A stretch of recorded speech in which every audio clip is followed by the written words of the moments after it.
오늘 우리 이 말씀을 잠시 하나님 주신 말씀으로 우리 한번 생각해 보도록 하겠습니다.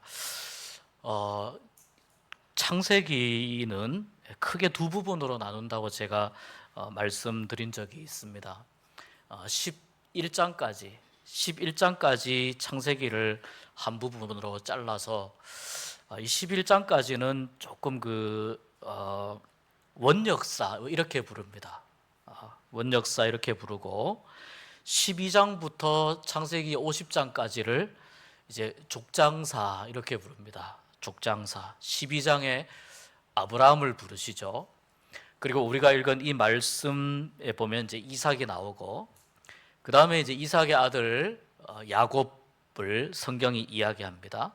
또 야곱의 아들들 중에서 요셉을 이야기하면서 이 야곱의 가족들이 하나의 가족이 이제 이집트로 내려가서 하나의 큰 민족이 되는 그 시작점이 되는 그 거대한 역사가 창세기 12장부터 50장 사이의 족장사를 통해서 이렇게 진행되고 있습니다. 말 그대로 족장입니다. 다시 말하자면 그 시대를 대표하는 인물이라고 볼 수 있습니다.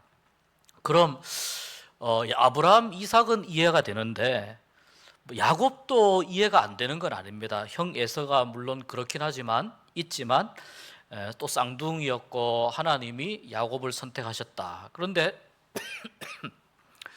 요셉은 야곱의 11번째 아들인데 왜 11번째 아들이 여기에 올라와 있을까? 그 야곱의 아들들 중에서 위에서부터 차례대로 하면 르우벤, 시므온, 레위, 유다 이렇게 됩니다. 르우벤, 시므온, 레위, 유다. 실질적으로 사실 어떤 그 장자의 어떤 그 역할이라고 해야 될까요? 하나님의 역사가 이 야곱의 아들들 중에서 맏형이었던 르우벤으로 향하지 않고 유다의 자손들을 통해서 유다의 자손들을 통해서 그 하나님의 역사가 이어져 내려갑니다. 다윗은 이 유다 지파가 되는 것이죠. 그리고 예수님을 사람들이 부를 때 다윗의 자손 예수여라고 했기 때문에 예수님도 이제 유다 지파 이렇게 이야기를 할 수가 있는 것입니다. 그러니까 이 무슨 말이냐면 이 유다 지파를 통해서 이스라엘 역사는 이어져 내려가지만 아브라함이라고 하는 작은 가족이 큰 민족을 이루는 데 있어서 그때 결정적인 역할을 했던 사람은 유다가 아니고 요셉이기 때문에 창세기 뒷부분에는 이 요셉의 이야기로 가득 채우면서 그렇게 말하자면은 그 시대를 대표했던 인물로 4명의 족장 중에 요셉을 이렇게 이야기를 합니다. 그리고 요셉은 실질적으로 이집트에서 총리가 되었기 때문에 사실 요셉은 족장 이상의 굉장히 큰 의미가 있는 것이죠. 이집트 나라로서도 그렇고 이집트가 얼마나 요셉의 큰 은혜를 받았는지 많은 이집트 사람들이 요셉을 오랫동안 기억하고 요셉에게 고마움을 가졌었습니다. 그래서 이제 이 야곱의 가족들이 이집트로 건너올 수가 있었습니다. 그런데 이제 다른 여러 족장들을 보면은 비교적 내용들이 많이 있습니다. 그런데 이 이삭에 나와서 이삭을 보면 사실 말씀이 그렇게 많이 있지 않습니다. 대표적인 그 이삭에게 관련된 사건이 가장 첫 번째가 아버지 아브라함에게 말하자면 죽임을 당할 수 있었던 사건.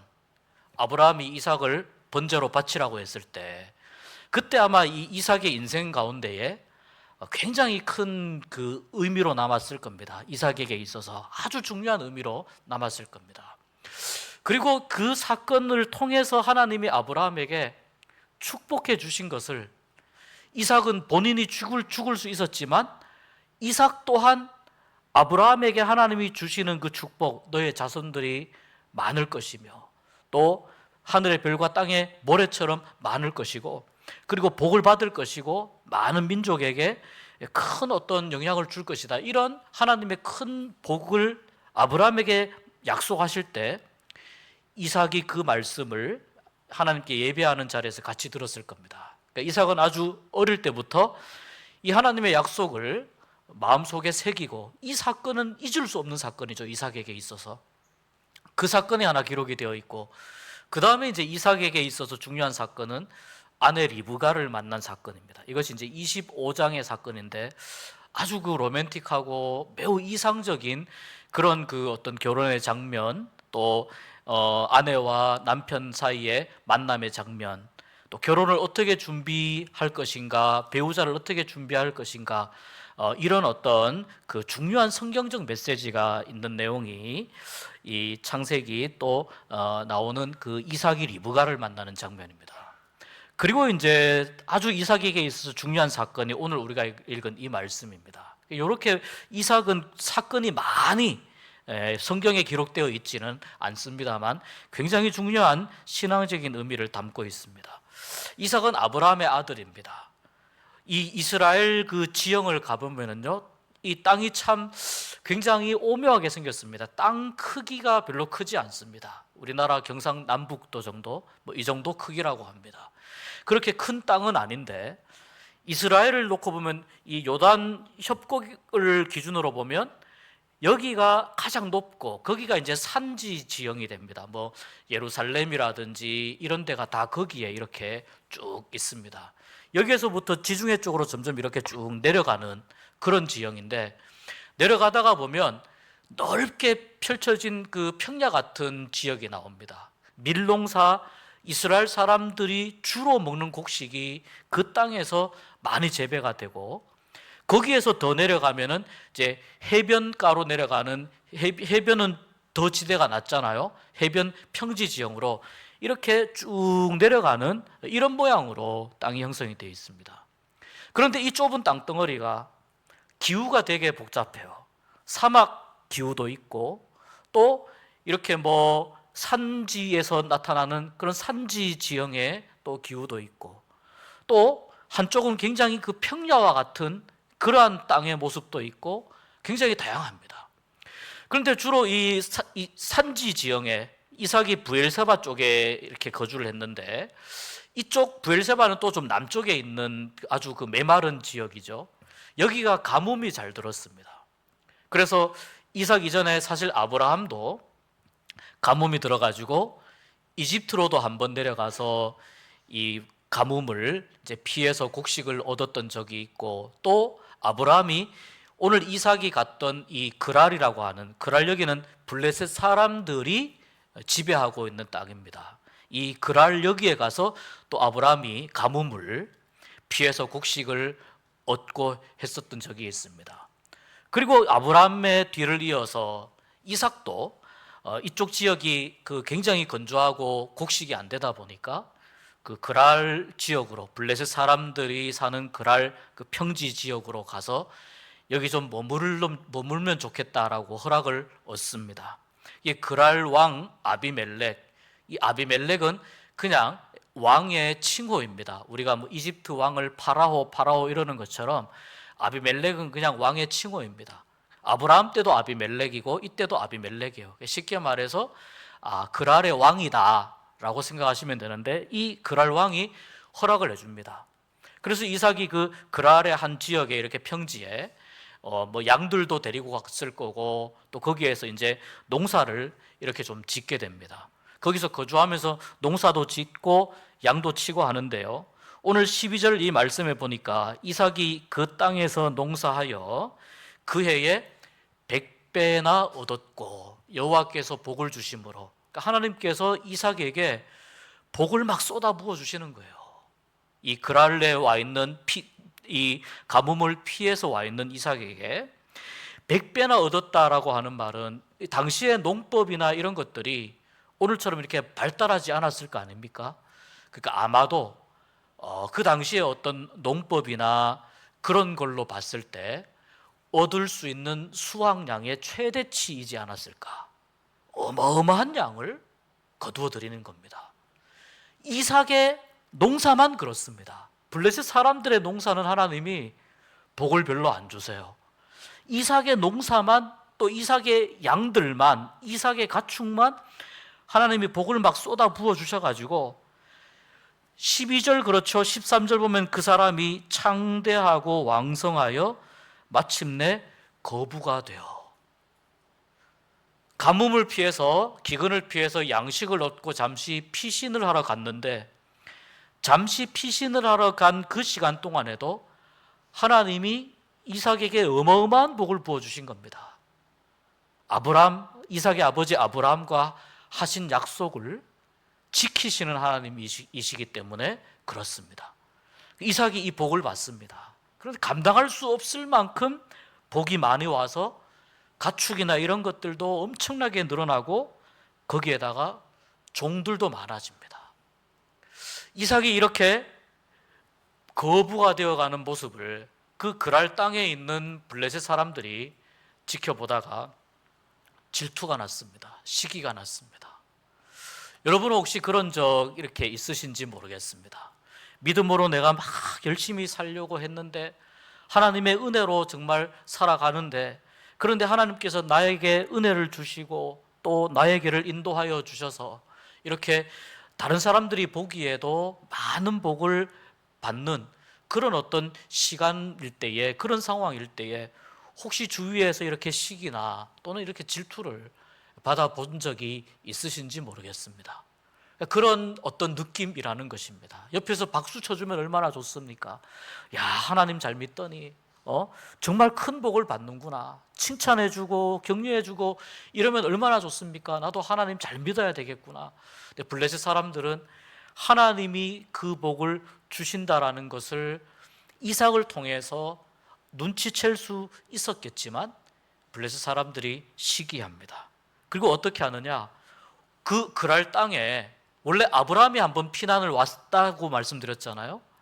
아브라함이 와서 파놓았던 우물이 있습니다. 농사 짓고 가축들 물 먹이고 하는 그 우물을 블레셋 사람들이 흙으로 다 메워버립니다. 여러분, 이 이스라엘 이쪽 지역에 있어서의 우물은 뭐냐면은 이 생명을 가능하게 하는 생명의 젖줄입니다. 물을 어디서 구할 수가 있겠습니까? 비가 건기와 우기가 있어서 건기 때는 정말 가물고 메마른데 물을 우물이 아니면 구할 수가 없는데 우물을 그냥 메워버린 거예요. 쉽게 말해서 이삭에게 아주 독한 마음을 품고 그 아브라함 때에 팠던 우물을 다 메워버린 거예요. 그리고 이 블레셋 왕이 아비멜렉이 이삭에게 이렇게 이야기합니다. 우리 땅에서 좀 나가줬으면 좋겠다. 왜냐하면 지금 너가 가지고 있는 힘이 우리보다 더 강하다. 그만큼 이삭이 강성해졌다는 겁니다. 너가 우리보다 훨씬 강한데 그래도 우리가 여기 원래 터잡고 살았으니 네가 우리보다 강해도 너가 떠나는 것이 맞지 않겠느냐? 그래서 이삭이요, 거기서 다른 주장을 할 수 있었겠지만, 아니 그럼 왜 우물을 그렇게 메꿨냐고 이야기할 수 있겠지만 아무 이야기하지 않고 거기서 아비멜렉의 말을 듣고 그 땅에서 옮겨갑니다. 다른 지역으로 피해서 갑니다. 어디냐면 같은 그랄이긴 한데 골짜기 쪽으로 갑니다. 평지보다는 골짜기가 아무래도 지내기가 불편하잖아요. 그 골짜기 쪽에 가서 거기에도 보면은 아버지 아브라함이 그쪽 지역에 또 지내다가 팠던 우물이 있습니다. 그 우물을 또 거기에서 파서 또 물을 이렇게 또 구해서 식수로 사용을 하고 또 가축들 물 먹이면서 그 가축들 양을 치는 목자들 이렇게 보면 우물이나 오아시스 같은 데 가면은요, 가축들을 물을 먼저 먹이더라고요. 사람이 물을 안 먹고 가축들 물 먹이고 사람이 그 다음에 물을 먹을 만큼 이 가축들이 너무 중요한 거죠. 그래서 그렇게 골짜기 가서 우물을 이렇게 팠는데, 근데 그렇게 해서 우물을 사용을 하는데 이 블레셋 목자들이 이삭이 지금 양보를 하고 피해 왔지 않습니까? 양보를 하고 피해 왔는데 여기에 있는 우물을 빼앗으려고 이 블레셋 사람들이 찾아와서 시비를 겁니다. 우리 땅에 있는 거니까 우리 거라고 이야기를 합니다. 그래서 이삭이 어렵게 힘들게 팠던 그 우물을 또 양보를 합니다. 또 양보를 하고 또 다른 데 가서 우물을 팝니다. 그 양보한 우물의 이름을 에색이라고 부릅니다. 에색. 무슨 뜻이냐면 시비를 걸었다, 시비가 붙었다, 이런 뜻입니다. 좀 다퉜다, 그런 뜻입니다. 두 번째 우물을 팠는데 거기도 블레셋 목자들이 또 찾아와 가지고 또 막 말하자면 진상을 이렇게 부리는 겁니다. 이삭이 이 우물도 양보하자, 자기 목자들과 식구들을 데리고 또 블레셋 사람들이 살지 않는 또 다른 지역으로 또 옮겨갑니다. 두 번째 양보한 그 우물을 신나라고 부릅니다. 신나. 이것은 세게 싸웠다, 그런 뜻입니다. 처음에는 좀 시비가 붙었지만 두 번째는 좀 심하게 싸웠다, 이런 뜻입니다. 그리고 세 번째, 그 신나까지 양보하고, 이삭이 지금 몇 번을 양보했습니까? 양보를 하고 다른 데 가서 우물을 또 팠습니다. 또 땀을 뻘뻘 흘리면서 그 물 근원을 찾아서 우물을 팠는데, 그 우물을 파서 세 번째 우물을 사용을 하니까 블레셋 사람들이 거기까지는 더 이상 찾아와서 몹쓸 짓을 하지 않았습니다. 진상을 부리지 않았습니다. 그래서 이삭이 그 세 번째 우물을 뭐라고 부르냐면 르호봇이라고 부릅니다. 르호봇. 다시 말해서 여기가 넓은 곳이구나. 뭐가 넓다는 거예요? 이제 블레셋 사람들이 와서 시비를 걸지 않을 만큼, 싸움을 하지 않을 만큼, 그만큼 여기가 충분한 곳이구나. 그리고 이삭이 아버지 아브라함에게 하나님이 하셨던 그 축복을 생각하면서, 이 축복이 26장 3절, 4절, 5절에도 나옵니다. 제가 4절만 한번 읽어보면은, 내 자손을 하늘의 별과 같이 번성하게 하며 이 모든 땅을 내 자손에게 주리니 내 자손으로 말미암아 천하 만민이 복을 받으리라. 그리고 아브라함에게 하셨던 그 복을 이삭에게 그대로 주셨는데, 이 르호봇, 이 우물을 이제 이삭이 사용을 하면서 이름을 붙이면서 여기는 우리가 살기에 충분히 넓은 곳이다. 더 이상 블레셋 사람들과 다툴 일도 없구나. 그리고 이곳에서 하나님이 축복하신 대로, 약속하신 대로 우리가 여기서 번성할 것이다. 그러면서 르호봇, 넓은 곳이라는 이름의 르호봇이라고 이 우물을 붙였습니다. 처음에 말씀드린 대로 창세기 12장부터 4명의 중요한 인물들이 나오는 중에 이삭은 분량이 상당히 짧은데, 아버지 아브라함에게서 죽임을 당할 뻔했던 그 사건부터 가만히 이렇게 묵상을 해보면 이삭이 어떤 믿음을 가지고 어떤 사람인가 하는 것을 알 수 있습니다. 첫 번째는 그 어린 나이에도 불구하고 이삭은 하나님이 분명히 새로운 길을 내실 것이다 라는 이 믿음을 아주 어릴 때부터 굳건하게 가지고 있었던 사람이었습니다. 그 다음에 두 번째, 이삭은 이때부터 쭉 이 그랄 지역에서도 그렇고 또 리브가를 만나는 그 과정도 그렇고, 오늘 말씀도 보면은 이삭은 어떤 사람이냐? 굉장히 온유한 사람이라고 하는 것을 말씀을 통해서 알 수 있습니다. 여러분, 온유하다는 것은 부드럽고 또 겉으로 보기에 따뜻하고 조금 겉으로 보기에 약한가 이런 느낌이 들 수 있지만 심지가 아주 굳은 사람을 의미합니다. 그러니까 좀 외유 내강형의 사람이 이삭의 그 스타일이라고 볼 수가 있습니다. 그러니까 우물을 양보를 하면서 이삭은 계속 뭘 생각하냐면, 아버지 아브라함에게 잡혀서 죽을 뻔했을 때 그때 하나님이 해결책을 주셨던 것을 계속 이삭은 자기의 인생 가운데 생각하는 겁니다. 여기 이 우물을 이 사람들에게 양보하면 불필요한 싸움을 하고 싶지 않다는 뜻이에요. 굳이 서로가 상처 입을 서로가 희생할 그런 일들을 이삭이 만들고 싶지 않다는 의미가 여기에 있거든요. 그래서 에색을 양보하고 신나를 양보하면서 하나님께서 또 새로운 우물을 주실 거야. 하나님이 이 우물보다 더 좋은 우물을 주실 거야. 오늘 특송한 것처럼 내 주의 은혜 강가로, 내 주의 생명 강가로 그렇게 고백하는 것처럼 하나님이 새로운 우물을 허락하여 주실 거야 라고 하는 믿음으로, 그 온유한 마음으로 불필요한 충돌을 부딪히지 아니하고 그 자기의 많은 식구들과 많은 가축들을 데리고 다른 장소로 이동해 갑니다. 그리고 마침내 르호봇에서 이삭은 여기에서 확신합니다. 이제 더 이상 싸울 일이 없구나. 더 이상 다툴 일도 없겠구나. 이 우물로 이제 충분하겠구나. 이 우물이 하나님의 은혜를 주는 우물로 충분하겠구나. 그러면서 르호봇이라 이야기하면서 하나님이 우리 아버지 아브라함에게 하신 약속과 축복을 나에게 틀림없이 주실 거구나. 우리가 여기에서 번성할 일만 남았구나. 이삭이 그렇게 고백하는 것이 오늘 이 마지막 22절의 말씀입니다. 여러분, 나중에요, 이 블레셋 왕 아비멜렉이 나중에 이삭을 찾아옵니다.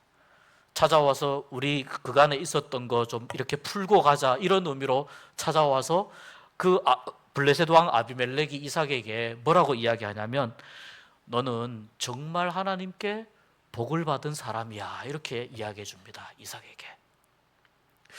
여러분, 우리가 때로는 신앙으로 살아가면서, 믿음으로 때로는 살아가면서 우리가 하나님의 은혜와 복을 받고 누릴 때에 주위로부터 질투를 받기도 하고 또 시기를 또 받을 때도 있습니다. 때로는 우리가 에색과 같은 길을 만날 때도 있고요. 때로는 내가 이루어 놓은 많은 것들을 양보를 해야 할 그러한 상황 가운데 처할 때도 있습니다. 에색과 신나 같은 그러한 상황을 우리가 만날 때도 있습니다. 근데 여러분, 오늘 이 말씀은 바로 하나님을 믿는 믿음을 가진 사람으로서 우리가 이 믿음을 지키면서 살아갈 때 우리가 무엇을 붙잡고 살아가야 되는가 하는 것입니다. 이삭은 아버지 아브라함에게 하셨던 하나님의 말씀을 일평생 잊지 않고 붙잡고 살았던 사람입니다. 그러니까 하나님의 말씀을 붙잡는 그 믿음이 이삭을 온유하게 만들고, 그리고 이삭으로 하여금 말하자면 불필요한 충돌을 만들지 아니하고 서로에게 유익이 되게끔 그러한 좋은 결과를 만들어서 마침내 하나님의 축복을 확인하고 고백하게 만드는 그러한 결과를 우리가 이 땅에서, 르호봇 이 땅에서 우리가 이제 번성하겠구나라는 고백으로 이어지게 만들었다는 것입니다. 그래서 이삭과 같은 이러한 믿음은 성경에도 말씀합니다. 그래서 온유한 자가 땅을 차지하리로다, 이렇게 성경이 말씀합니다. 온유한 자가 땅을 차지하리로다. 하나님을 바라보면서 하나님의 약속을 붙잡고 가면서 여러분, 때로는 에색과 때로는 신나 같은 그러한 일들을 만나더라도 이삭과 같이 하나님의 약속을 붙잡는 사람에게는 반드시 르호봇의 은혜가 있다는 것을 기억하실 수 있기를 주의 이름으로 축복합니다. 하나님께서 좁은 길로 다니게 하지 않으시고 여러분이 이삭과 같이 온유한 믿음으로 하나님 약속을 붙잡고 나아갈 때 르호봇과 같은 넓고 큰 은혜로 함께하여 주실 줄 믿습니다. 그 르호봇의 축복과 르호봇의 은혜 가운데에서 하나님을 더 찬양하고 하나님을 더 높이고 하나님을 영화롭게 하는 그러한 여러분들 되실 수 있기를 주의 이름으로 축복합니다. 특별히 오늘 이렇게 헌신 예배 드리는 우리 갈렙, 리브가, 마르다 우리 새 기간 위에도 이 르호봇의 은혜가 충만하게 임하여서 하나님의 약속을 붙잡고 승리하는 믿음, 그리고 풍성하고 넓고 하나님의 은혜가 여유 있게, 하나님의 은혜로 말미암아 여유가 있는 그러한 하나님의 은혜가 넘치는 그러한 우리 새 기간이 되어서 삶에 있어서도 하나님을 섬기는 일에 있어서도 모든 일에 있어서도 결국 이삭과 같이 너는 여호와께 복을 받은 자로다, 여호와께 복을 받은 갈렙, 여호와께 복을 받은 리브가, 여호와께 복을 받은 마르다, 그리고 이 자리에 함께한 온 교우들 될 수 있기를 주님의 이름으로 축복합니다.